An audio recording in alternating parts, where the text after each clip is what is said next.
this just seems like such a great stream game. You know, this just seems like such a great game, like a perfect party game, like the perfect demo game that you can just jump in. And especially at at E3 where we can get so serious with like Uncharted and The Last Guardian and all these like big Horizon and like epic serious demos. And it's just like, let's just play some Rocket League, Yeah, it's really kind of a staple game that you like. You play every once in a while. You don't just play for like a few weeks and then you stop playing. You're going to play it like for probably a year. And you just whenever you don't have anything else to play, Rocket League. It's actually a sequel to a game we did way back when on the PlayStation 3 called Supersonic Acrobatic Rocket-Powered Battle Cars.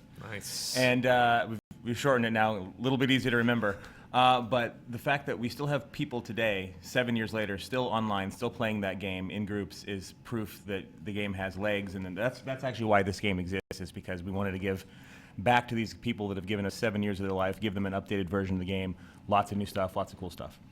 So, and you were talking about people picking the game back up after they've played it for a little bit. Obviously, content updates, something like that would help. I'm looking at this sweet ride, and skins might be something that would be sweet. Yeah. I don't know what the customization's like. We had skins in the original game, and in this game now we have over 150 different items that you can use for over 10 billion combinations that you can have. One of the cool things that we have, as you saw, Dave, if you could back up a little bit, one of the items that we have now is Sweet Tooth from Twisted Metal. It's also a selectable car that you can pick. That's our thank you to the PlayStation fans and all the people who have played the game over the years, and Sony was kind enough to lend this to us. But even if you don't pick Sweet Tooth, tons of customization options to go through. We were talking about Twisted Metal before, actually, because we analyze all the press conferences and the big companies and try to figure out, like, what could they possibly bring? And someone just kind of tossed that out in the room. We were like, yeah, like, it's one of those franchises. Like, what do you do with that, in current gen? So it's nice that you're keeping it alive. Oh yeah, we're big Twisted Metal fans. We actually have a car that we bought off Amazon a few years ago that was our inspiration, sitting in the office. It's a giant, and even the Sony Santa Monica guys are like, where'd you get that? But we worked really closely with them specifically to bring their model in and to use that from their existing materials and get it as close to the actual Sweet Tooth as possible. And then our own cars, as you can see, tons of things that you can customize. Our rocket boosts, our wheels. You can choose your paint color, your paint type, so you can go from metallic to matte to semi-gloss and things like that. That's great. You can even put hats on your car if you want, which is one of the things we really like to do. We have some really interesting ideas that aren't in the release version of the game, but we're also exploring some other things to add further down the line. And we also see that we're big fans of video games in general, so we actually have items from other games in there too, Blacklight, and we have items from Warframe, and a bunch of independent games that we enjoy, like Phoenix Rage and Edge of Space. So we want to give people as many options as they have, and to represent any way they want to represent. So this is all unlocked for the demo for E3 purposes. Right. How is this unlocked in the actual game? In the actual game, we didn't want to go. We didn't want to go overboard with some kind of complicated unlock system or item drop system. So it's really straightforward. Whenever you complete a game, win or lose, online or offline, a new item will unlock at the end. That way, no matter how much you play and how often you play, you're always going to get something new. And that's the whole approach that we want to take, is keep rewarding the player for playing. It's also a platinum trophy game, and the way that it's set up for the trophies is also rewarding for playing. We don't have any crazy level grinding or anything weird like that. It's all about thank you for playing our game and encouraging you to play the game. And that's a good point to bring up. We are playing this on the PlayStation 4. Is that the only place people can access this game? It's not. It's coming in on July 7th on PlayStation 4 with Sweet Tooth is the exclusive PS4 thing. But it's also coming out on PC on the same day. And we're one of the only games in history to actually support cross-play between PC and PS4. So you'll be able to play against PC users on that day. I mean, that's a big thing, because that's something Microsoft has certainly been talking about a lot at E3. Yeah. So that's it. Yeah, that's great. It's hard. They should talk about it. It's a hard thing to do. Yeah. Yeah. So why? Because it's a hard thing to do. Why was that really important for you? I mean, it's cool, but like specifically, is there any reason why that was like a major initiative? Well, I mean, matchmaking is going to work better the more players that you have in the game. So we wanted to give it the best support it could, and have as many players online as possible. So yeah, speaking of matchmaking, let's make a match. All right. If you're ready. I don't want to rush you guys, but I like your sweet ride that you built, and I want to see it F some stuff up. So Dave right now is playing an exhibition match, and in the game you can play 1v1, 2v2, 3v3, 4v4. And you can also play unfair versions, 1v2, 1v3, 1v4, if you really want to test yourself. I know Dave spends a lot of time in the office trying to beat unfair mode. Now Don, on the TriCaster, Mr. Don Casanova there, call me crazy, but this seems like your jam. This seems This seems like it could be in Don's camp. Is this your jam? This looks fun. From what I don't know almost anything about it, but so far I'm completely on board. Excellent. Don is a trials man, so he's no stranger to crazy customization and getting sweet air. And we are Trials fans as well, actually. We definitely like that game. So in the Rocket League gameplay, in terms of how it works, is on the surface it seems like a very simple concept. It's football or soccer, depending on where you're from, and it's straightforward. It's none of the stuff that nobody likes. There's no flopping. There's no offsides. There aren't penalty kicks. It's just getting the goal into the opposite colored goal. But where the game has its layers is that it's more than just hitting the ball from one side to the other. The more you play, the more you realize that you can do things like power slide, like Dave did just there, and you can jump, and you can double jump. And when you start to master that, you realize you can start doing flips and bicycle kicks and side flips. And it's completely physics and momentum based, so you can drive up the walls and drive on the ceiling.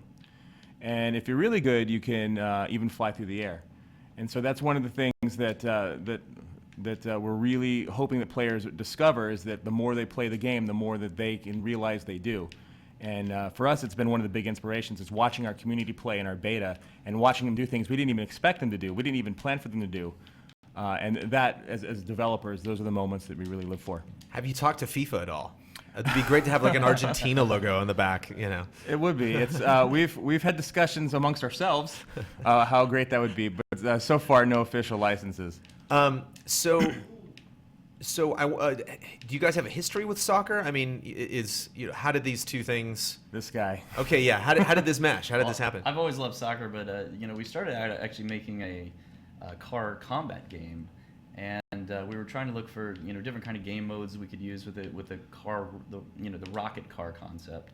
And one of our developers put a ball in a big arena, and we started playing it, thinking maybe this would be kind of a little neat side mode. And then we didn't get any work done for like 3 weeks because we couldn't stop playing it. Eventually, we were like, "This is the game that we need to make. This is the full thing." So that's how it started. If you go to E3 and you have a game that has like Rocket or League in the title, there's usually lots of death and killing and like, yes. Not to be an old man about it, but it's nice, it's refreshing to have a game that's like got that Twisted Metal aesthetic, where I can like create a badass ride, and it's got seemingly. Have you scored a goal? Has a goal been scored? This is strenuous. But I mean, that is actually, you touched on is. something that's important to us. Is actually there are no weapons in the game. It's straight on soccer. And you can temporarily disable an opponent by running into them, but it's a temporary setback, and they're right back in there. But we wanted there to be a game where everyone can get together and play online and together on the same couch and still have a good time. And that's no matter how old they are. And that's one of the things that we could show you, is that it's drop in, drop out, play anytime you want. So at any time I want, I can just come in here, replace an AI immediately, and have Dave beat the hell out of me. So is it 2-on-2 or 3-on-3? Or you mentioned that was customizable. It's 1v1 all the way up to 4v4. Are the arenas scalable at all, or are they all the same size? On launch, they're roughly the same size, because what we want to do is we want people to get a good feeling for the game, understand how to play the game, and what it takes to understand the rules and get all that going. But we have a very aggressive post-release plan, where we plan on supporting the game with a combination of paid and free DLC. Where we continue to add on to the game. One of the things that we really want to stress that we're proud of and that we like to tell everyone is, in terms of arenas, we have several ideas for new arenas, and whenever we do add a new arena post-launch, you will never pay for them. Arenas will always be free. We don't believe in splitting the audience, and so we're not going to. The things that you would pay for on DLC when it starts to happen are things like additional cars, customization items, things along those lines. So, how do you get good at this game? What's the skill ramp like? What's a strategy? Because but I mean, I see you leading a lot. It's like it seems like momentum is just a huge deal. There's got to be some plays that you just shouldn't do because they're going to be really, really difficult to recover from. There's a lot of layers to it, and I think that's one of the reasons it's been doing so well in beta is that when you first start, it's kind of just bumper cars. You're driving around like this. You know how to steer. You know how to drive. And then like the next little layer is you figure out, I could double jump, and I'm just going to score on that. And then after that, let me let this replay finish. I'm going to skip it. Yeah, thank you. After that, you learn that there's a way to kind of kick in the game, and that's the dodges. So if I press any direction and I double tap, it'll do a little flip, and you get extra boost out of that. And so you're basically kicking the ball. And I can even do it to the side, like that, and you can even do a backwards one. And that'll also give you additional boost as well. And so, that's kind of the second layer, is when you really start to play a lot more in the air. But then the third layer that people eventually get to is the rocket flying. And some of our veteran players are just insane at this, where they can stay in the air probably more than they're actually on the ground. That was going to be my next question, actually. Are there any people, that you work with directly that are like just pinball wizards at this, that just for some reason they get it? Yeah. Well, we have the crew that made the original game, the Supersonic Acrobatic Rocket Powered Battle Cars. We played that. Dave is actually one of them, though. Yes. Yeah. We played that so much that we're all pretty good, but we're nowhere near as good as some of our community members. Oh yeah, we have shout out to Steve Bills, who's probably our best overall community player. The things he does are amazing. Right here. So, it's one thing to just kind of, a lot of sports games will have like a main, career mode or something. And then and it's like, okay, then if you want, little bite-sized portions of like all the different modes that their sports game has, then we'll like break those out. Yep. Is this set up in that way, or is it kind of like there is no right way to play Rocket League? It's just kind of like here's all your different options and just pick one you like? So that's a two-part answer. One is that yes, the game as a whole is. I'm not very good at the game. I've tried. I've been playing it for over a year as we develop it, but I just can't get good enough to compete with these guys. But I still have fun. So one of the big things for us is it's still fun even when you're losing, and that's one of the elements we're really stressing. The other part is we actually have a season mode. You can go in, you can create a team. You can, which we can show you real quick if you want to see it. You can create a team. You can play regular season. You go to the playoffs. You win a championship. So we recognize that players want that sort of thing out of sports. Here, and you can pick this the same sort of thing. Your team size, what difficulty you want the AI to be, how long you want the season to be, how many playoff teams can show up, and you can see we also have more color options.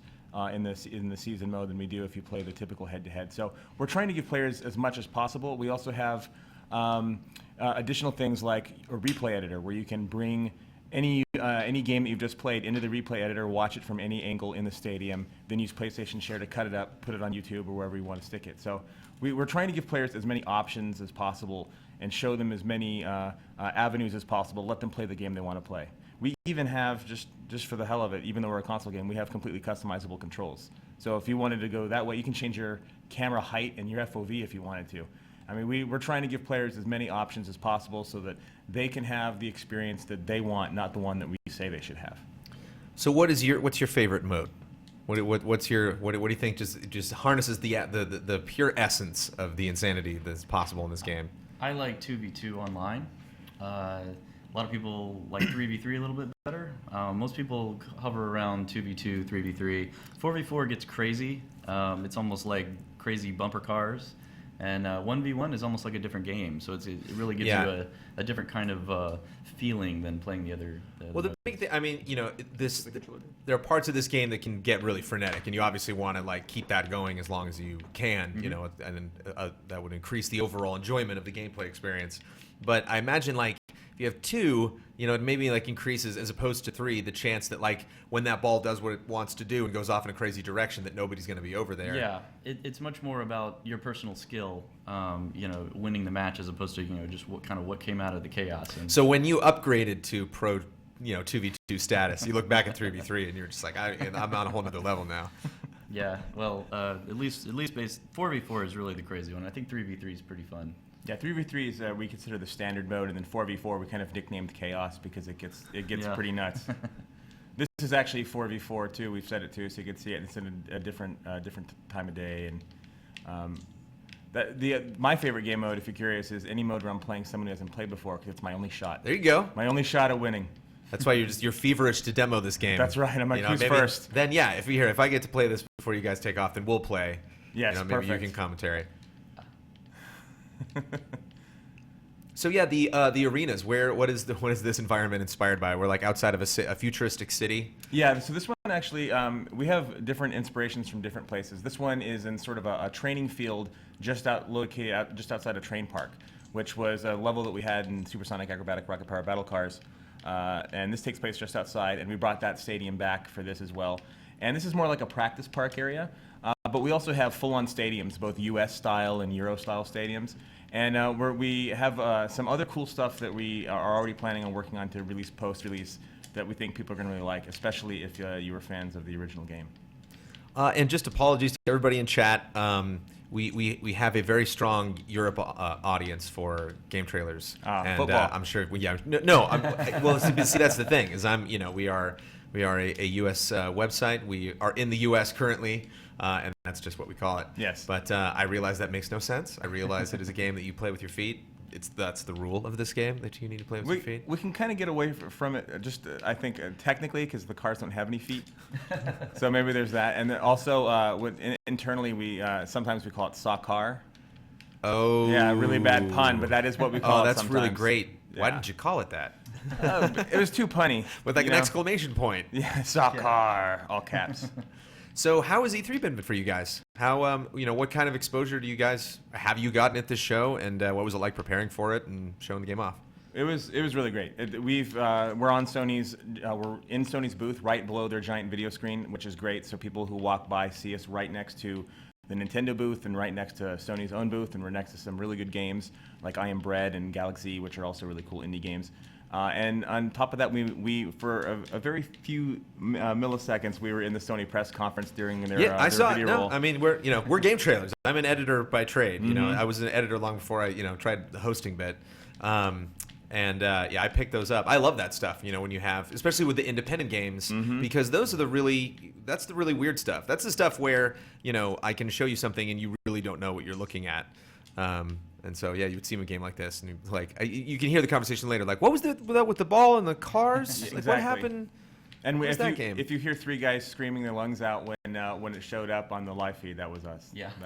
But I mean, for us, we think that it's been a great show because, and this is a true story, at the show, we've had people come up to us saying, "Are you the Rocket League guys?" before we were wearing the Rocket League shirts.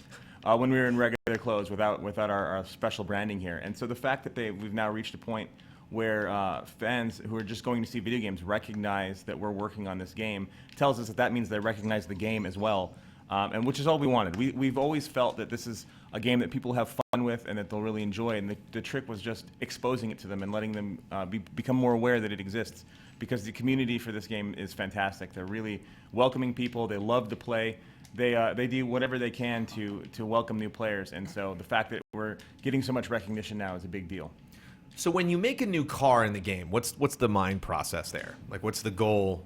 Like, do you really have fun with it and just really try to think outside the box, or are you trying to fill like a hole in the roster, or is it one of those fighting games with just like 70 characters where they just kind of like that's just the more the merrier? It's all cosmetic, and in the first game we weren't able to have that ability to personalize your car, and I think that's what really people are really looking for is some way to add some kind of identity to their character online, because the online community is so strong with this game that if you're going around doing these amazing goals that everybody talks about, you want to have some kind of personalized identity that people say, oh, there's that guy, he's the best player I've ever seen. Who's Steve Bills? Yeah. This is probably the best player I've ever seen. Yeah, he's a very good player. He plays all the time. He streams sometimes too, and once Rocket League comes out, we're gonna give him a lot of promo. And he needs to be watched. He's amazing, the things that he can do in a match. Well, that was actually going to be my next question. You were talking about the capture, and obviously when you have a game this crazy, when lightning strikes and you just get really lucky and you get like the most amazing goal, you definitely want to capture that and you want to show that to people. Is there a way? I mean, you've talked about your community and people that already have access to the game. Is there a way they can get that stuff to you? If I'm someone who's passionate about this game and I got this amazing goal that you guys would love. Absolutely. So we're the entire studio is incredibly active on the forums and social media and Reddit, and we're all over the place. We have an official Reddit thread and our Reddit board, and we have our own forums, and we're on it all the time. And by we, I just don't mean Dave and I mean practically everybody is on that thing all the time, talking to people, listening to what they're saying, watching these videos. And then because this game has a built-in replay editor, you can take entire games, look at them from any angle, and that allows you to cut them up in PlayStation Share to share them very easily. So once you do that, we're going to be able to find them very easily, and we plan on regularly highlighting community videos. We're already doing that on our YouTube page. But we plan on doing a lot of community-focused things. One of our plans, I haven't really talked about it before, but one of our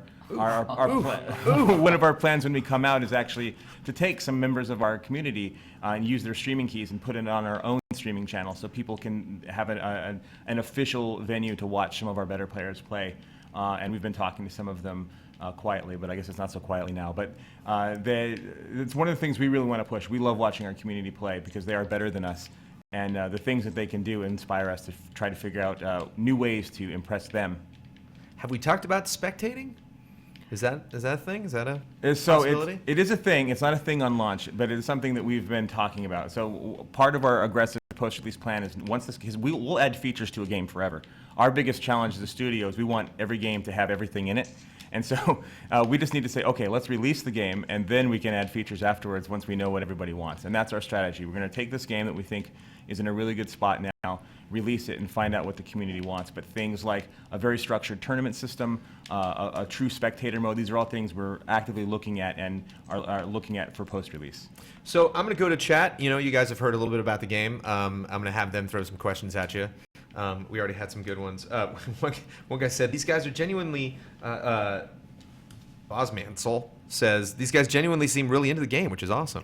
Oh, yeah, we which are. apparently is rare, I Well, guess, City 3. And we definitely made it's the like, game for wow, you ourselves. guys are having fun playing this? Okay. Yes, we do. And that's a great point because depending on how much you know about Psyonix, we've worked on a ton of games that people have heard of. We've worked on Gears of War and Unreal Tournament and Nosgoth for Square Enix and Bulletstorm, and these are all games that we've worked on. But this is the game at the studio that we're constantly working on in between every other game we're working on. So for the last 2 years is when we finally said, no, we have to finish this game. Yeah. We have to do it. We have to get it out. We love this game. One of the things that could be fun about this game that you brought up, that like, you know, this is like a pastime for you at work as well. Like, it's really fun to play. You know, when the guys get together to, you know, beta Halo at the end of the workday, like, it's not a chore for them. And Dawn, one of the things I loved about Trials, the original Trials, or like Flat Out, you know, those like those old games, like, Yeah. they were just those types of games that just would suck up the whole office. Just everybody had to watch it and had to like see the spectacle of it, like a Smash Brothers or something. But like that's kind of a more, you know, like big, like AAA, like high profile game. But like these types of games just sneak up on you. Like, you're just not expecting it to be that fun, and then just like, Well, those are the best Wow, look kind at of that. games. Yeah. The games where you can take someone who's never played it before and sit down with them and say, here's our game. It only takes 5 minutes. You can play a whole game. The controls are really basic, and go. And you don't have to make any other investment other than just those 5 minutes. And you can pick it up and play it any time without having to learn a complex combat system or a backstory or trying to learn all the subtleties that are involved with the other more involved types of games. And that's part of why we think it has such strong appeal, is because it can hit so many different people's tastes.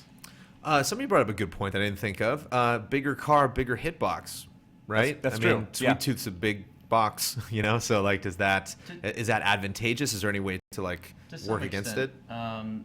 Most of the hitboxes are surprisingly the same size. There is a small amount of variance, so you will see some kind of handling differences. But for the most part, I think we've actually showed people online the actual size of the hitboxes before, because we want to be very upfront about that. We like to keep all the cars very much in balance. Some people will swear there's major differences between cars, but we can actually show demonstrably that they're not very different. But at the same time, you know, when I look at this, it seems like one of those games that like if I got better at, I couldn't tell why. You know, it's like, wow, I scored that goal. Like, what?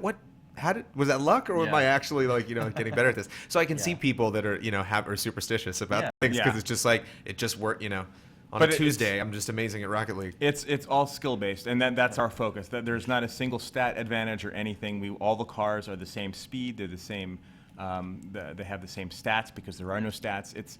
We want everyone to be on an equal playing field, and this is all about how they want to express themselves and which one they just think looks the coolest. But it is like a fascinating physics play, you know, at the core of it, or it seems to be. Mm-hmm. You know, so you're just constantly creating that moment every time that thing goes up in the air. Mm-hmm. You know, and like you want to route the camera at it so you can see where it's going to go, but at the same time you're not looking at the people around you, so you have no idea who's going to be there. Yeah. You know, crashing into you when you get to that spot, and then just that constantly over and over and over again. Yeah. How long are matches typically? 5 minutes is the standard, but if you're tied going into the end, it can go into overtime. We don't have penalty kicks or anything like that. It's actual real time is a little bit less than that if you keep watching the replays and things like that. But on average, you're looking at 5.5 to 7.5 minutes probably. Are you a sore loser? Yes. This is our unfair mode where we have 3 bots against just Jeremy and I, and they're Yeah. also our best bots. So Yeah, they're kicking our butts right now. And so you can adjust that AI. Yeah, you can. And what's Thankfully. it's a 5, I think was the max number, 4? For players, Yes. split screen, Yeah. you can do 4 on a single machine. Okay, but it's and that, you, 8 online.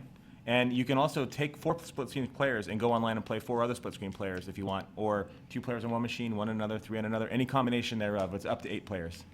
cool, and that works. So 4 guys can be on a PC and 4 guys can be on a PS4 over the network, conceivably. In theory, the one thing we want to make sure that, and this is a limitation of PlayStation and PlayStation and the way Steam is set up, is there's no unified friends list. So you can't like invite a friend from Steam into the PlayStation. It would take a little bit of some high-end finagling to make a scenario like that happen. But technically, it is certainly possible if you were to hop in at the same time and figure out a way to do it. Right now, our main goal for the cross-platform stuff was just to have a bigger player pool, which, given a lot of the politics and the technical difficulties, is really pretty much the only way you can do crossplay right now. So you showed earlier that you had a lot of references to other companies Yes. that make independent games that you guys love. Have you not necessarily worked, but have you do you spend a lot of time talking to those guys when you go to events like this? Do you get to have a lot of time, Definitely. or just enough time checking out other games and socializing with people, and maybe getting Absolutely. feedback? Because there's some games that are just kind of like a quick.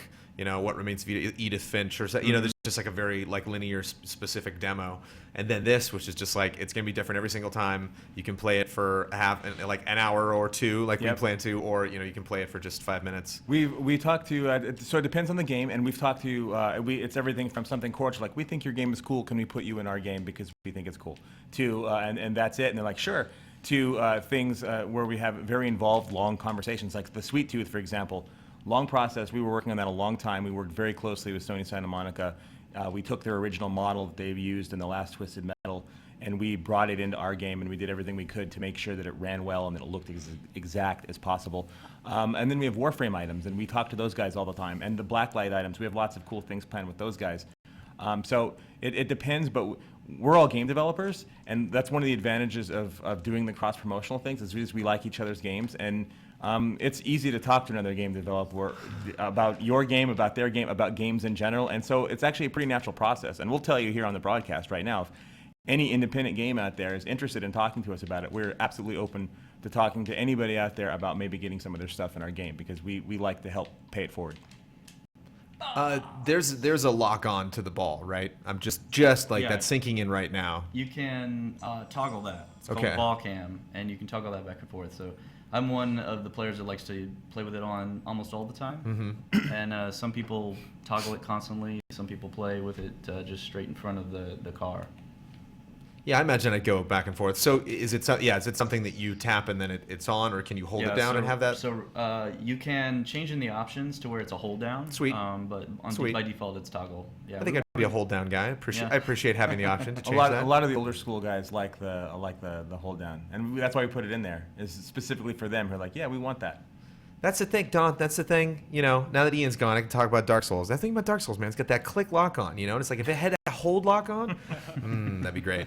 But the hold button, what it should be. So that's a shoulder button, I'm imagining. Is that like? It's actually the triangle button. Oh, okay. But it's customizable, so you can change it to whatever you want. Oh, cool. If whatever configuration you want, just set it up, and you're good. Yeah, the customization guides you seem to be kind of going out of control a little bit with. Yeah. Does weather affect anything, or is it just cosmetic? It's just cosmetic. Okay. Is that random? Is that something you can set?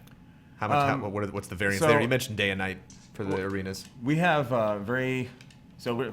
there's a bit of an involved answer in that we are detail freaks, as you might have guessed from all the detail we put in the game. And so we want to make sure that all the maps run very well and that they look awesome and that there isn't any sort of strange combination that might not look so cool. So a lot of the maps that we do have that have weather combinations are very intentional specifically for that map. That way we can control the way it looks.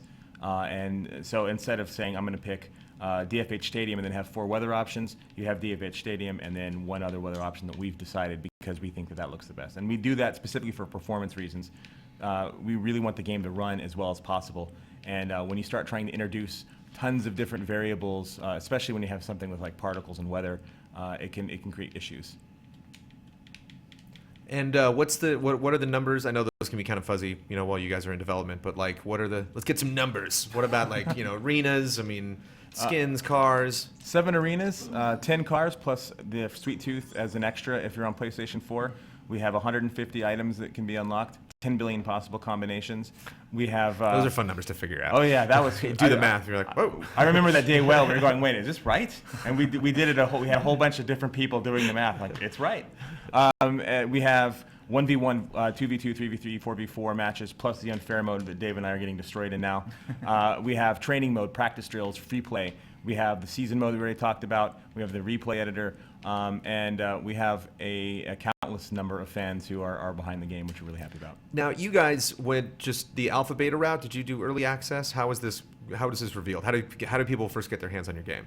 It started way back when on PC. It was an alpha in the late spring, early summer of 2014, and it was quite a bit different game then because we were using it as an experimentation. We didn't do any of our alphas or betas as promotional items like a lot of games do. Ours were true alpha and beta tests where we were trying to make sure that things worked and that they work properly. So we started on Steam, and then around August of 2014, we stopped the alpha for a while on PC so we could then start moving a lot of our focus on getting the PlayStation 4 version ready because we were happy with what we'd figured out for the Steam audience. We ran one more alpha near the end of December, early January on PC, and then we did 2 betas on PlayStation 4 in April and in May.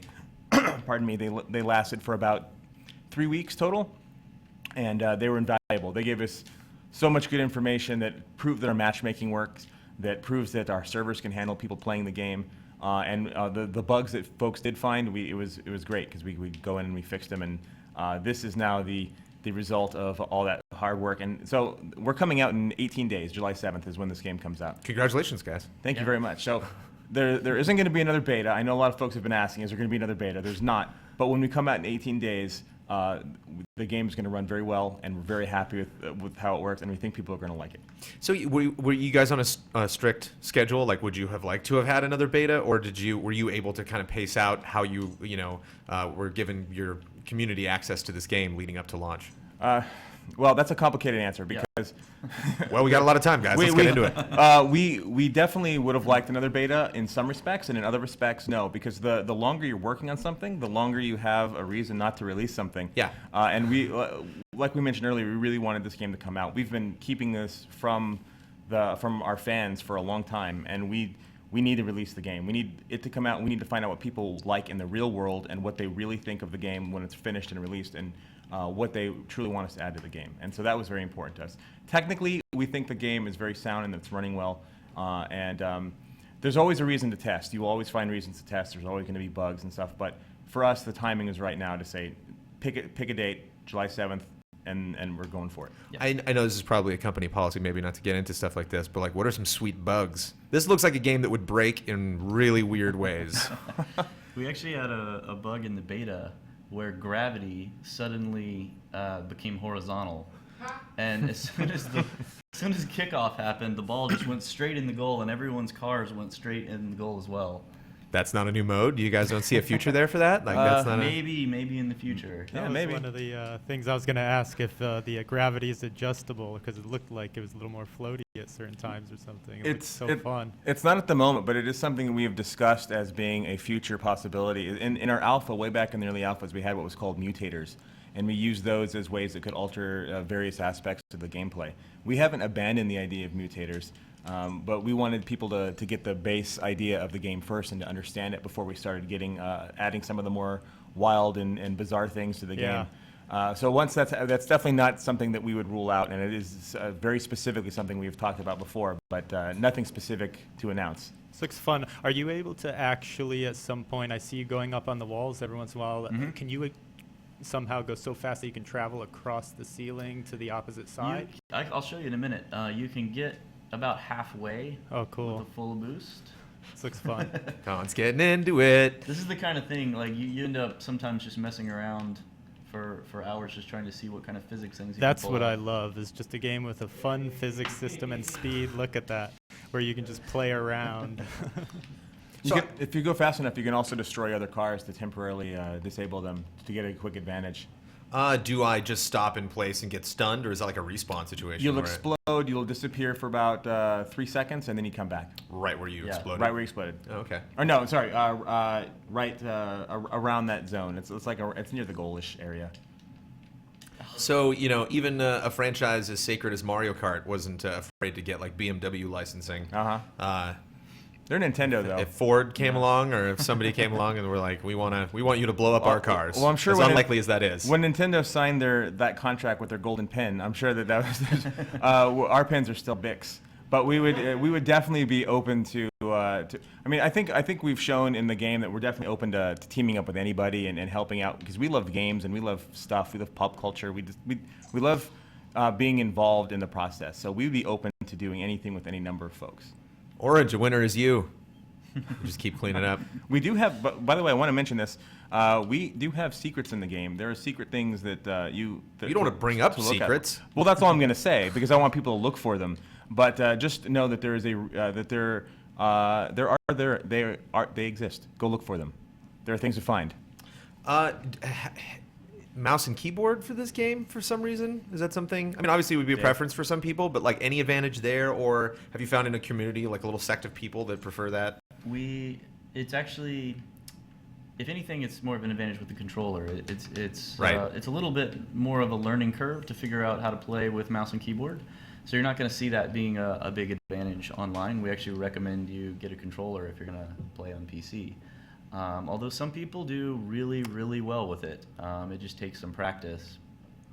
It is one of those. Was that a little victory lap you did there, like right before? It's more like a. That's quite a goal. You don't see that often in soccer, where like a guy will kick the ball towards the goal and then run up to the ball in front of it before it rolls into the goal. That's right, I want to see that happen. So did you ever think of like having a goalie or something? Because the goal is really just kind of wide open. You really just get no one is going to permanently be in that position. Like I'm glad you brought that up, because one of the things that the beta taught us informationally, not just in terms of the technology, is there's no one way to win, and what we saw from all the data and watching people play in general and playing with them is that playing defensively or playing aggressively or trying to play more balanced or any combination thereof, there's no definite way to win. It's all about what you want to do. And so there are people that play goaltender, but it's not required. That's pretty sweet right there. There you go. What's that? Is that just the analog stick to flip back over? You can come up with some fun little things to try to figure out how to do. We've seen people score like this in game. It's amazing. One fun thing to talk to indie developers or smaller teams about is when glitches will happen or players will find some workaround, and you respect it so much that you keep it in. Have you had something like that happen where you saw some way somebody could potentially bend the rules and we're just like, I don't know, if you're able to pull that off, go for it. There definitely was in some of our development, we figured out originally the dodge was just supposed to be a dodge just to get you going a little bit faster, and it evolved into something where everyone uses it to actually hit the ball harder, and we realized that was now a staple part of the game. That's like a fundamental thing. Can we get a replay on that goal? Can we test do you have the replay system enabled? Yeah. Let's watch that goal again. Okay, let's go back. All right. Let's be Sports Center about this. The first goal? Did you see that goal? The goal that just happened. The goal that they just did like the replay of. Oh, okay. The bank shot off the side of the arena. I don't know if we can. You have to wait until the game is over. If you want the game to save, you have to. Okay. Well, this is free play. Oh yeah, good point. Yeah, I don't think we have replay. We're about to find out. Because you banked that thing off of the 50-yard line on the top left part of the thing, and then when you hit that, did you know? Kind of like when guys hit a home run, they know right when they hit it. They're like, yep.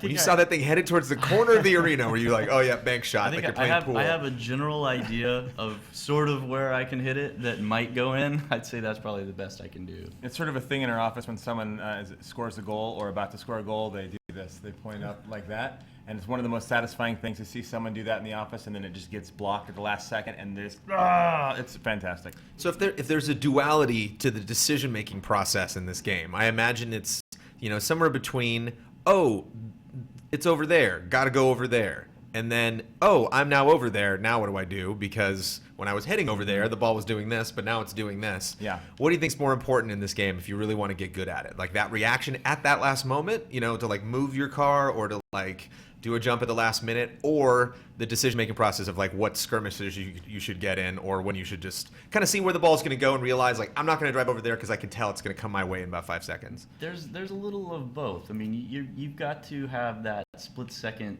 ability to know how to hit the ball just the right amount at just the right angle.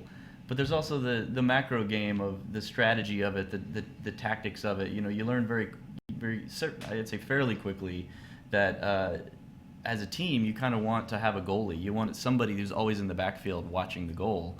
And instead of, like normal soccer, you kind of rotate that, and that's the best way to play is whoever happens to be in the back, kind of maybe be a little bit more defensive. And then a lot of times the best strategy is try to knock it up and have it come over the goal like a center, and then have somebody else come in and hit it. So there's a lot of, broader team strategy going on. Can we fast forward this? What are the... So we're going through the replay now. Yes, I'm not... Which I'm addicted to this stuff, man. And you know what I'm talking about with replays, just like really getting down there frame by frame and moving around. Yeah, I love this too. This angle is cool to watch the action, how you're just playing it before. You can't switch the camera and while you're playing the game, though, can you? No. You can't do all this kind of stuff. But, I mean, when we do spectator mode, this is the base we're going to build it off of. That's great. Is this similar to what you guys have used for trailers? Like, how do you put that stuff together? Yeah, so trailers has been a lot of, we've used replay mode a lot in there. And then there have been a few special cases where we got all fancy and we used the game and we set up a very specific scene. But for the most part, it's been the replay mode. And that's where I think is probably the best testament to how useful it is we have used almost primarily for the non-gameplay shots, the stuff that's traditionally behind the car. It's been this mode almost exclusively with the UI turned off, which the players can do too with Circle. They can just turn it right off. So how's Sony? How are those guys? They look healthy. Yeah? Yeah.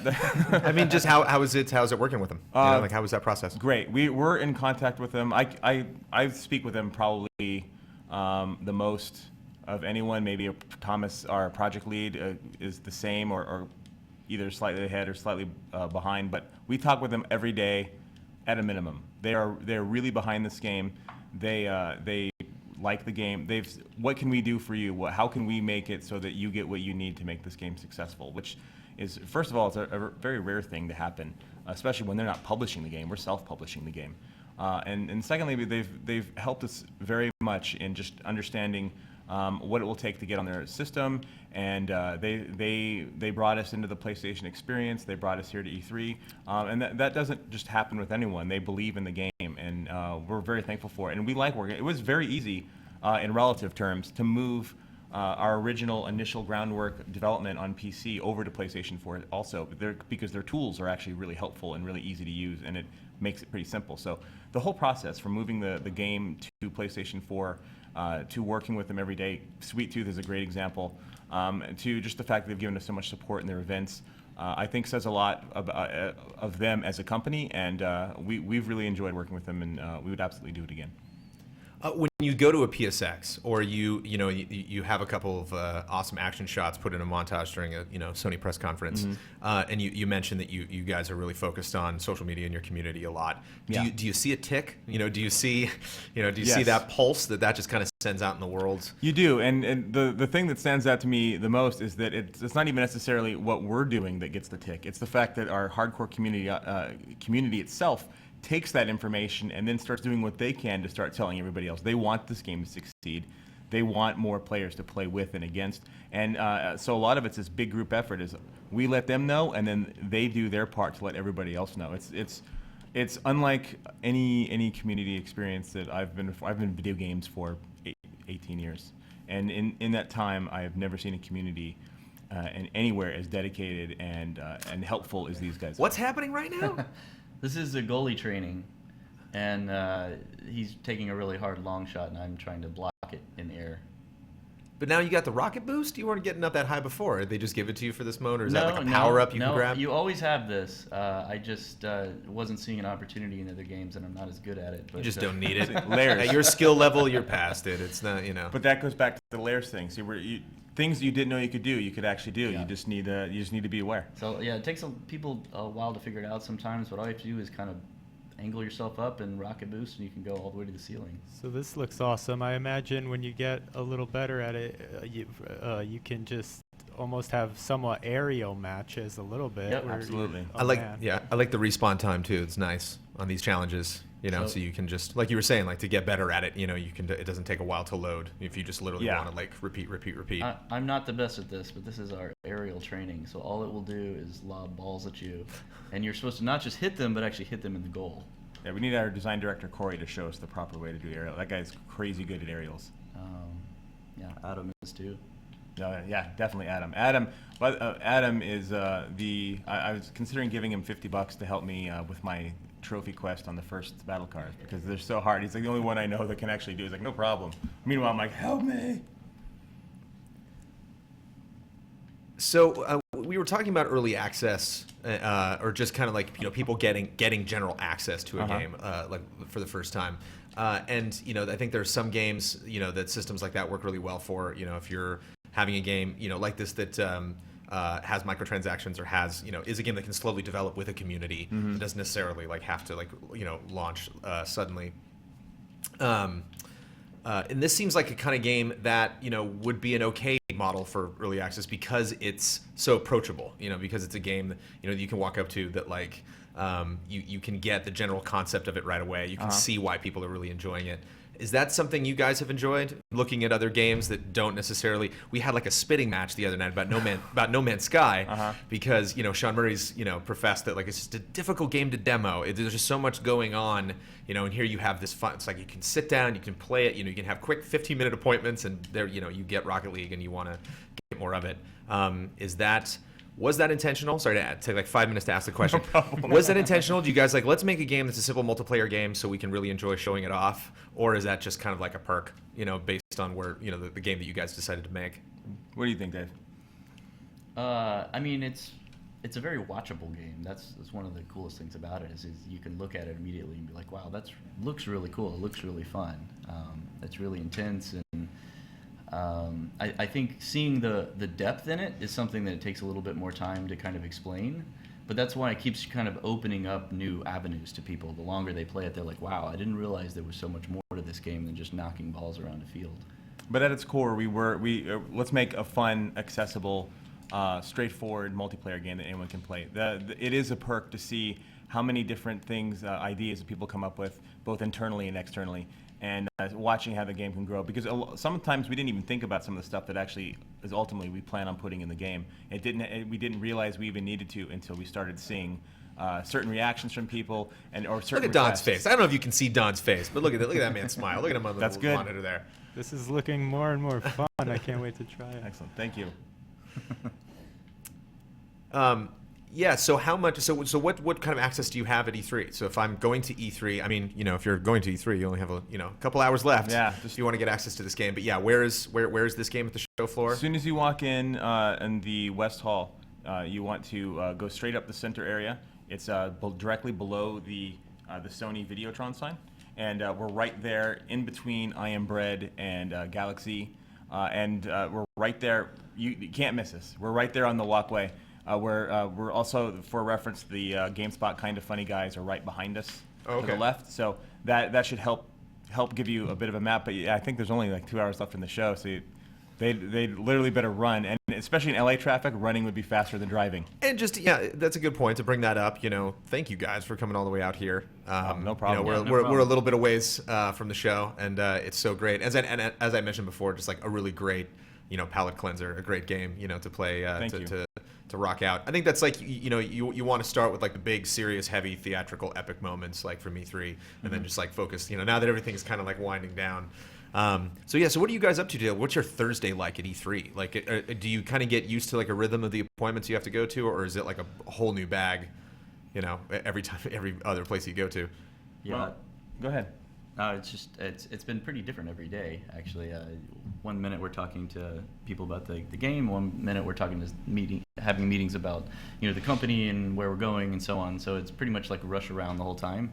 Actually, today's been more relaxing than usual. Thursdays are always nice because they're the least busy day. The busiest day is always day 2. Because that's when badge swapping starts happening. People are like, here, you go in and check this out. And all the major games that were being shown on the first day have now been seen, and now people want to see everything else.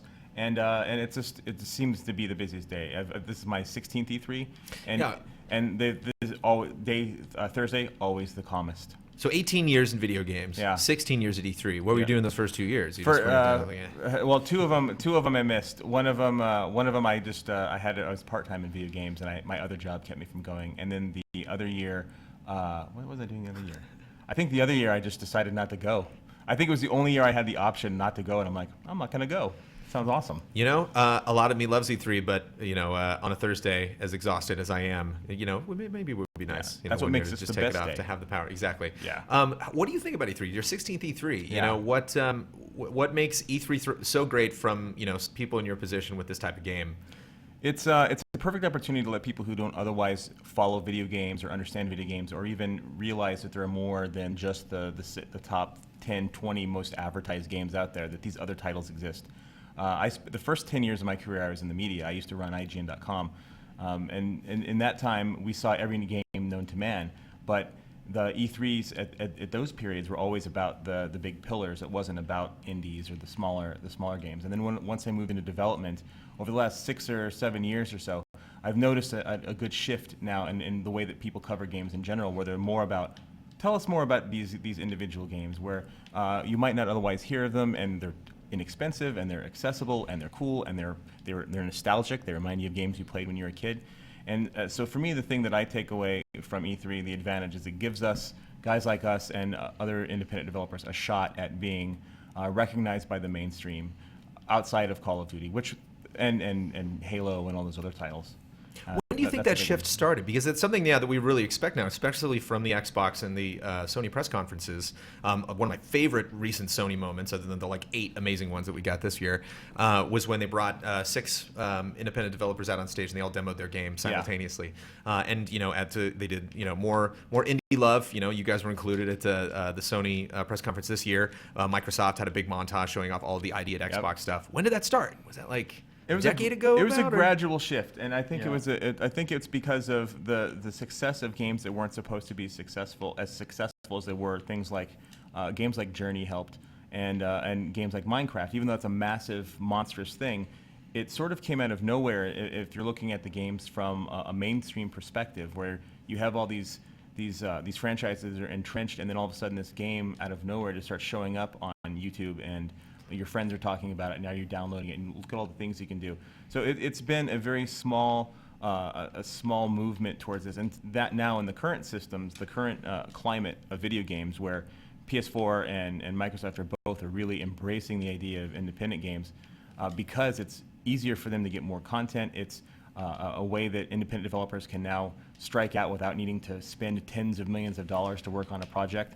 It's where the industry's going, and it's also, I think, console world's reaction to the explosion of mobile games. There are so many mobile games, and they're so much more inexpensive, that you need to be able to have these inexpensive, straightforward pick up and play sort of alternatives, just in order to compete with the mobile market.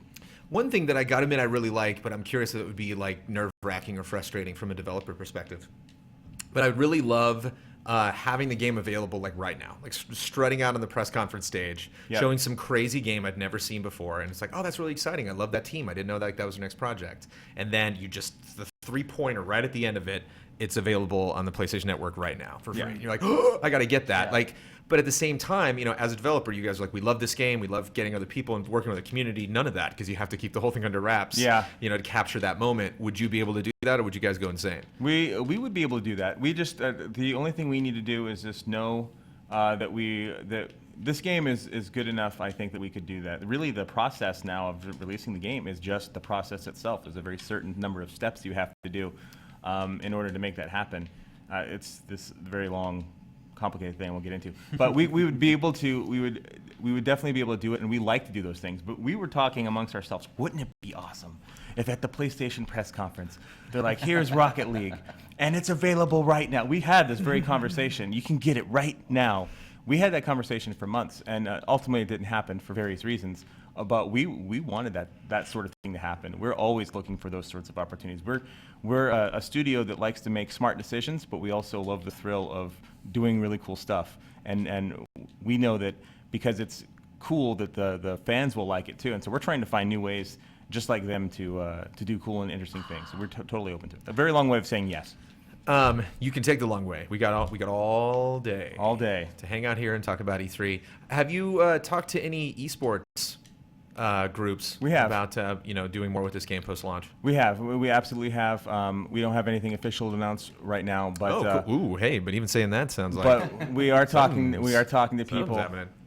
Something may be happening, or maybe not. But it's we're very thankful actually at the reaction we're getting from a myriad of groups, not just esports, but other people from all sorts of business types and different walks of life. We're getting things we didn't expect, and we're very happy with it. I could see this being a crowd pleaser.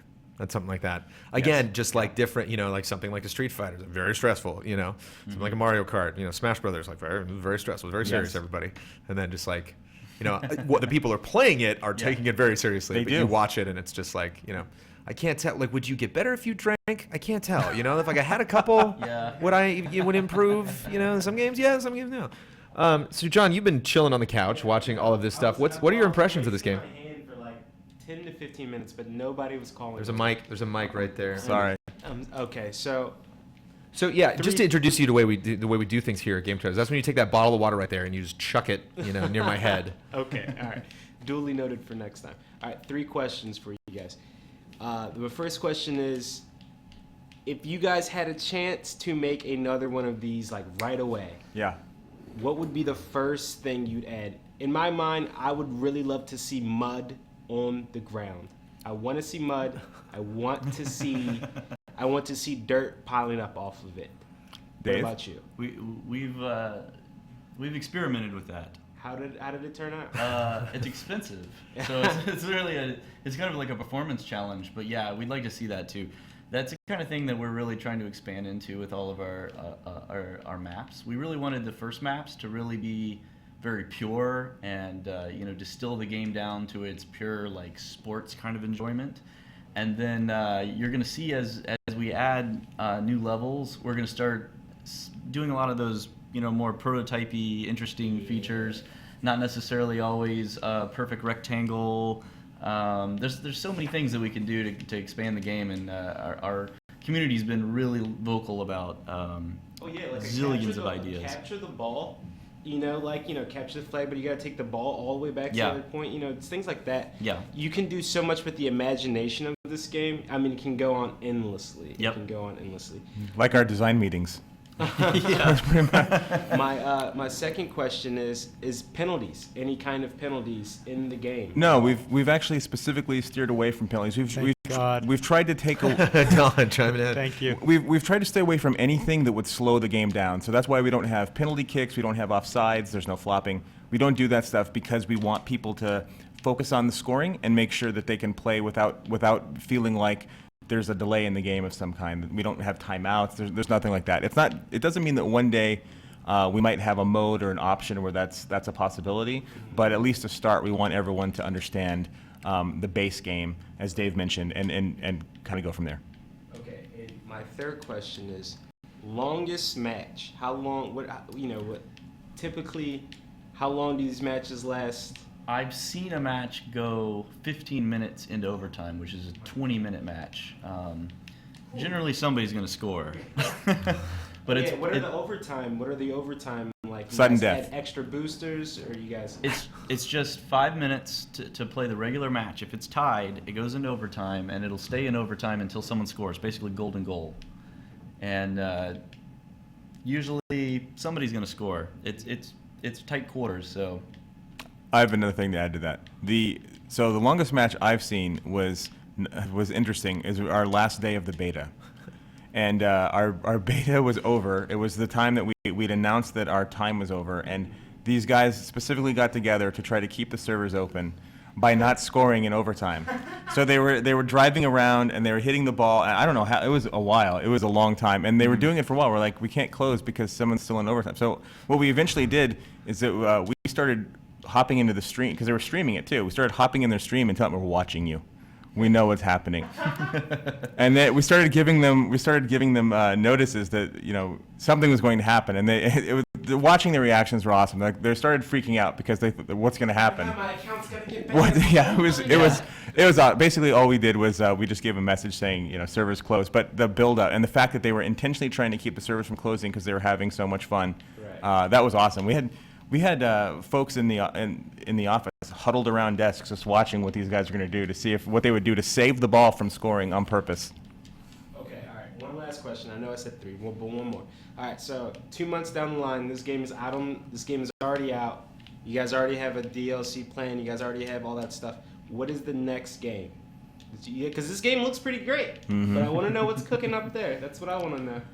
Oh man, I wish we can talk about it. I wish we could talk about it. Something super duper cool as this, because this is great. But the most straightforward answer we can give you without talking about what's specifically next is that we as a studio really, the team that's attached to this game, really wants to support this game for a long time. To give you an idea of how we like to support our games, we put out a patch for Supersonic Acrobatic Rocket Paddle Battle Cars 3 months ago, 7 years after it came out. So we support our games. We have a large team actively supporting our other game, Nosgoth, for Square Enix, which is the Legacy of Kain multiplayer, asymmetrical multiplayer game. And so which we have fans of. You literally just say that word, and that's a magic word for some of our guys. Start like, rubbing no, themselves everywhere. Yeah. Nosgoth. It's what we do at the office also. But what's important for us is to make sure that the games that we have, that we support them well, because it doesn't matter how much you're paying for a game. It could be $5, $20, $50, whatever. You're expecting a certain experience and a certain quality level. And if there are things that your audience expects and you can't give it to them at the time, but you want to give it to them, then you should. And that's what we're trying to do, is we want to give our fans what they want. That because they spent their money with us or their time with us, that means something to us. And so we want to pay them back with supporting the game. You're not directly just moving on from this game. We're not directly No. just moving on from this game, no. No. We obviously, we're a business and we have lots of ideas. We have so many ideas floating around the studio, it's actually Well, it's ridiculous. like you said, there's an infinite number of things that we Yeah. can do with it. So we look at it as almost like a platform more than a single game. Yeah, that's actually a perfect way to think of it, is as a platform, not a game. Thank you guys. And Rocket League made more of a sense as a new platform to launch rather than the first game. One more time. What was it? Supersonic Acrobatic Rocket Power Battle Cars? 2 wouldn't Yeah. be. Well, originally the working title was 2, but it's so many. It's fun to say, but it's hard to remember. No, but then you have to have like the subtitle that's just as many words underneath Oh, that. yeah. You know, so you just like 12. I will tell you this: You watch Steam. You know, it just fills up like the whole page on Steam. it is a super early. It's super early, and it's not going to be the first DLC pack you guys see. But we are going to have various homages to that title appear in our DLC packs. So, yeah, you'll see forms of that title return in DLC in the future. Okay, I can't take it anymore. I got to play this. Okay, excellent. Here you go. what? Here's my Sweet. controller. Okay. All right. Am I gonna pop up on the right? I think that's perfect. That's think good from my you'll- perspective. yes, right you there. will. So why don't we just yoink? So basic controls are R2 is accelerate, Okay. and L2 is to reverse, Okay. and then cross, as Sony likes to say, is jump. Oh, I don't want auto. I We want. call it X. You want to be on his team or against him? I want against him. So that's be on orange. I'll be on Yeah. orange. Okay. And so those are your basic controls. If you want to change your car, we can quit out real quick, and you can do that, and you No, can I'm mess good. with No, just customization. all the way. Oh, okay. And so you also have a boost button, which is on circle. And you increase your boost and that boost meter in the lower right-hand corner by driving over the lighted Look, circles. just give me like 30 seconds That to was figure it. that was your teammate. Oh, that was my teammate Scoring on me. Oh, scoring on you. Yeah. Oh, never mind. I'm sorry. Good job. But Yeah. I will warn you, though, Dave is extremely competitive, and he's not going to hold back. All right. Okay. Let's do this. Or his version of holding back would be my version. Don, of you ha- can. two I with mean, you me. can literally also just put it on this, you know, and you don't have to change angles, and you can get in on this if you want to. Yeah, I mean, this supports up to 4 players, so if you have a charged controller, you can. Whoa! Why did I just go flying? It's away drop from in, that? drop out. You can just drop in anytime. Is there like an explosion when Yes. a goal happens? When the goal Yeah. happens, it explodes and everybody flies out. You'll see in the replay here. Your body. You might need a cable for that one. Yeah. All right. I know where to go. Okay. Get in the cave. Oh no! Oh. So one of the things that, even though I've been playing the game a long time, I still have the skill level of someone who's just starting. It's just one of my weaknesses. The thing that I recommend about being new is to be a little bit more aggressive, so you can at least see what your potential is in terms of how fast the ball can move and how fast the car can move. And then at least that's what I like to do as a newbie skill level guy. But a lot of the more skilled players and the older players like to hang back and be more reactionary as opposed to being aggressive.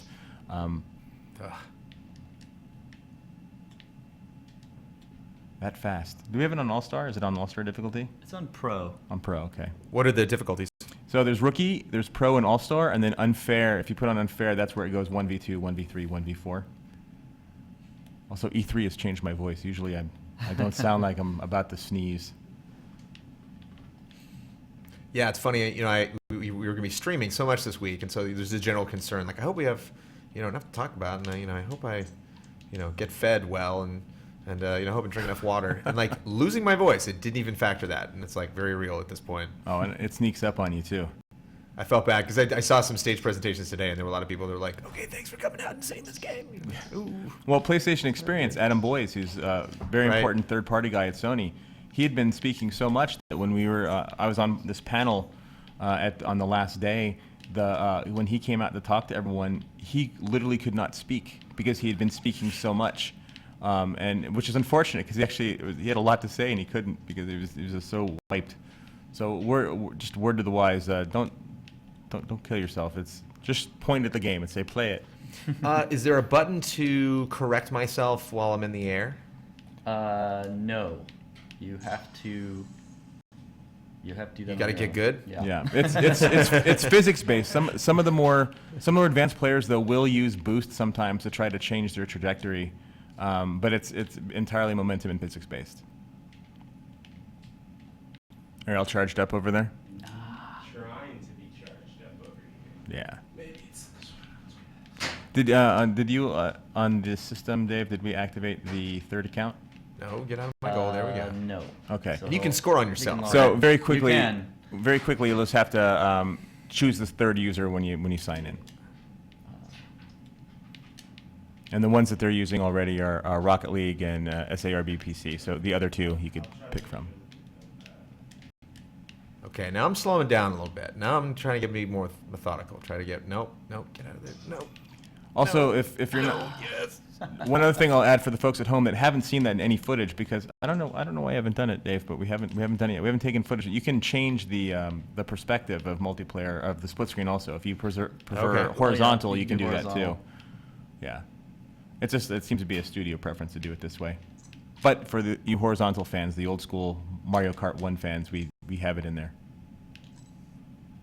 You gotta get another charger. This charger's not right. How do the controls feel? It's good. Yeah, it's the only thing that I'm just absolutely abysmal at is if I start spinning in any weird direction while I'm in the air. Like I was talking before, it's kind of like reorient myself. Have you tried the other camera angle? If you hit triangle, you'll do ball cam, and now that instead of giving you the arrow, you'll now focus on the ball. That's right. Yep. There you go. So all you have to do is just hit start. There you go, and pick your team. Nice. Oop. So what team are you on? I don't know. I picked auto, so that's it. Yeah. So if you ever want to know, if you hold your controller up to the camera, it tells you what team you're on. Go Team Blue. So we wanted to use that. Or Team Orange. You're in Team Orange. It was blue Yeah. because blue scored. Oh.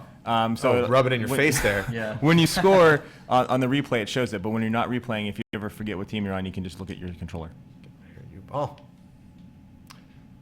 Yeah, the ball is easily identifiable, even with the one corner of the screen all the way over there. I can still see exactly where it is, like right next to my goal right now. No, get out. So once you guys get the hang of the controls, some of the more advanced moves are to jump and then press a direction that you want to go and jump again, and that's how you flip or bicycle kick or do the sides.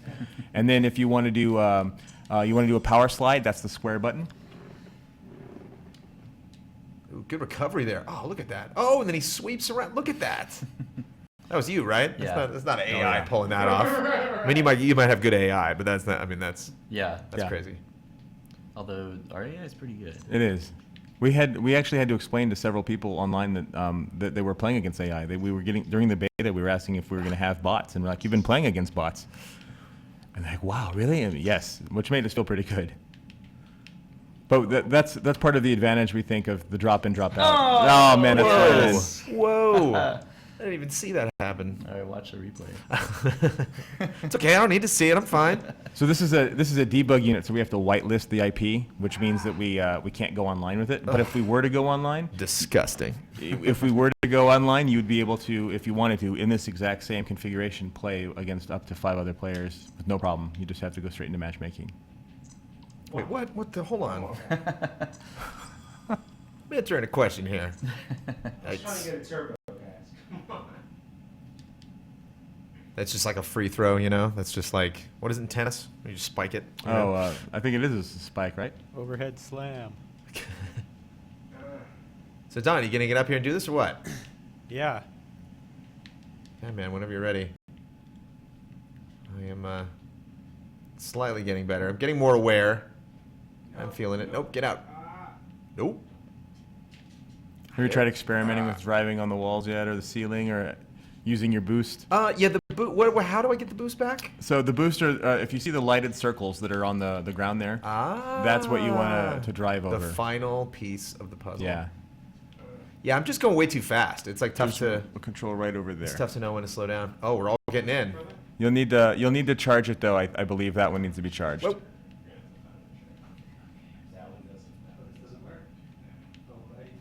I keep forgetting about the. No, don't go back.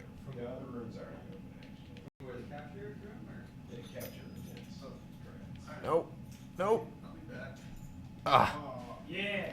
I was there. I got there. I didn't do anything when I got there, but I was in the vicinity of that goal. 6-0.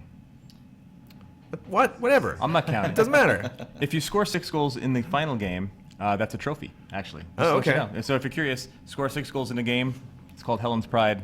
It's a trophy. In like online multiplayer with random people, or In general, you can do it play, offline so you can play or with online. friends, and Yeah. So I can game that. You know, if it's like you just You score me can. 6 times, and then we'll win. You can, and so I'll God, full disclosure. You could probably game a lot of our trophies, but we did that. We don't want people to have to do these overly complex things in order to get trophies. We want them to have fun, and we want to reward people for playing. So, as long as people are having fun and playing the game, we're glad you got the trophy.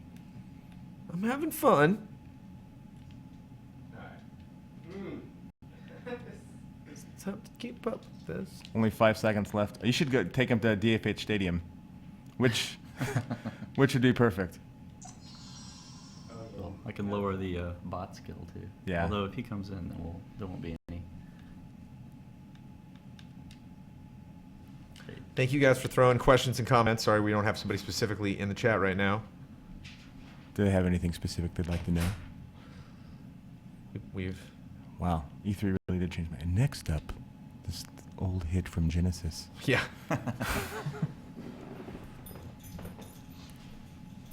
Don's grinning. He's ready. It's gonna happen. It's about to happen. So 4-player split screen, huh? Yeah, 4-player split screen. Yeah, people are rooting for me. I don't know why that's happening. That's a bad idea.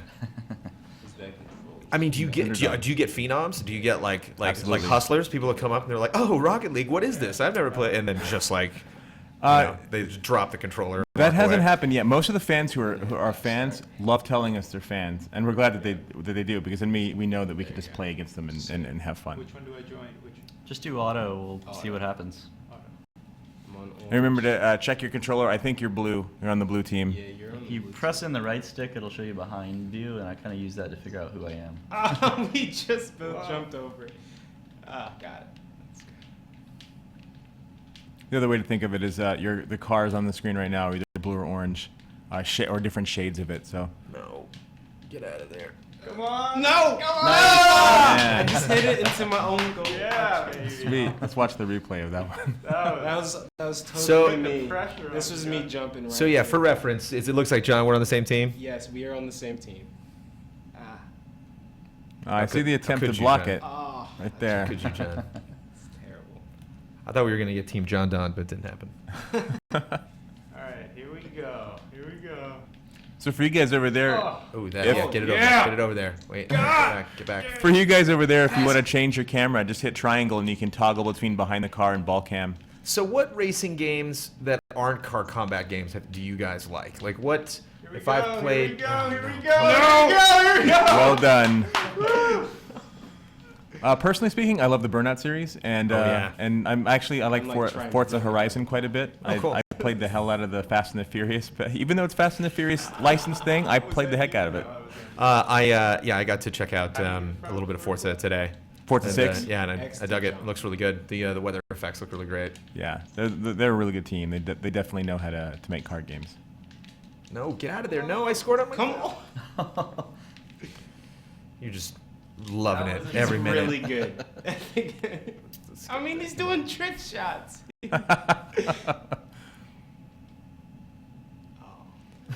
Ghostwalker is asking. So yeah, John and I are on one team, and Yes, we are orange. We are orange. that is Team Orange. Uh, I'm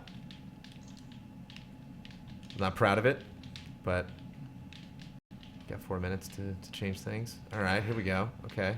all right, And if you guys wanted to, you can also play 4 players on a team versus 4 AI, or you can do 3 versus 1 and the rest AI, any combination. Oh, Yeah. I like how when it's above you, you can see the little, Yeah. Yeah. Wait, that's Okay. Oh man, Nice. That was an own goal. Because I mean, when I first started out, everything was just like big hits. You know, Yeah. it's just like I'm gonna hit that thing, it's gonna go flying, and I hope it goes flying in the direction that I want to. And now I'm like starting to juggle a little bit. Now Yeah. you kind of like, I really want to just keep it on one side of my car and try to steer it. I was trying to save it. subtlety. Subtleties are a big deal. Every inch is a Yeah, mile. the subtlety is what I really Yeah. get from this game. Yeah. Oh, nice. Oh no. Yeah, that jump and boost. I haven't. Yes. Yes. That's rolling right. All right, now we're even, right? Coming back. Oh no, close. Close. It's to in even. 1. Yes. Well, you guys are playing. What would you like to see in the game? What would you like to see next? I know you want to see mud. You want to see mud. What else? What else do you guys would like to see? Just crazy. I mean, you know, I think one of the things. These are. we've tried a couple different arenas. How many different arenas have we seen? 7 at launch, but we're gonna add more post but launch. in this current play session, just for reference for people Oh, checking out. We've gone through all of them, almost all of them. Almost, yeah. I don't think you've gone to the rainy stage, the stormy ones yet, have we? No, We did no, one it's stormy. not. Here we go. Yeah. Oh, yeah, get out of here. Get out of here. Just crazy shapes of arenas. here we go. I think would be fun. Or the ball, yeah. Make the ball any different kind of object. Make it a skull, an air balloon, anything to make the gravity just a little bit different. You know? In the original battle cards, we had a crate. Probably that'd be the first thing I would start looking for. You mentioned there's a lot of secrets in this. There are things to find, I yes. love that. Yeah. There are certain, like Sweet Tooth, for example. Sweet Tooth is not available at the beginning. You have to unlock him in a very specific way. I'm wondering, for some reason, I'm imagining. I was thinking of pinball earlier. It'd be fun if you had things on the ground that are a little more, you know, that like this thing can ping off of, that maybe like pop up and lower. Anyway. Oh, see, here we go. So the good news is everything you guys have mentioned are things that we've Yes, do it. Go. No. everything you guys have mentioned is something we've talked about or debated or are considering. So these are so at least we can tell you that we've definitely had these discussions on all of these so far. So we have no original ideas, is basically what you're saying. that would be a Yes, it's done. that's not no that's lost. That would be I guess that'd be one way to look at it. This is intense. I'm also imagining the ball blowing up for some reason, like some kind of version of hot potato, where Yeah. like you have to get contact to reset it, and it keeps ticking down, like it's like a 10-second timer or something, and it's, you know, the When I more. was first watching you guys play this, I thought maybe it'd be cool if the fields were bigger, but this actually feels like a pretty good size. The size of this field feels pretty good to me. I don't know. Yeah, there's been a lot of iteration for many years on This that. feels like a pretty good. Oh no! Oh god, I get so close, but no! Oh god! Yeah, get out of there. Defense. And so all of the things that I'm picking up on the field, all of that's turbo, right? Oh. Yes. Yeah, just some kind of Mario Kart. Yeah. This is it. Pick up, you know, some kind of Pele. Red shells. Red shells in this game would be Lightning pretty- bolt. Yes, get in there. Oh no! That's in. Yeah. Yep. Tie game. Well done. Minute and a half. All right. 128 left. Let's getting real silent. I just noticed right now that the ball changes color depending on what hemisphere of the Oh yeah. the match that it's in. That's nice and helpful. It's, The- it's gratifying. When it turned blue, I was like, great. We're big on details. I mean, every stadium has its own soundtrack and has its own crowd reactions. And there are hidden things that the crowd does based on what you're doing if you're doing them long enough. I mean, we've given an incredible amount of detail to as many things as we possibly could. And that's part of the discovery. We want you to discover more and more every time you play.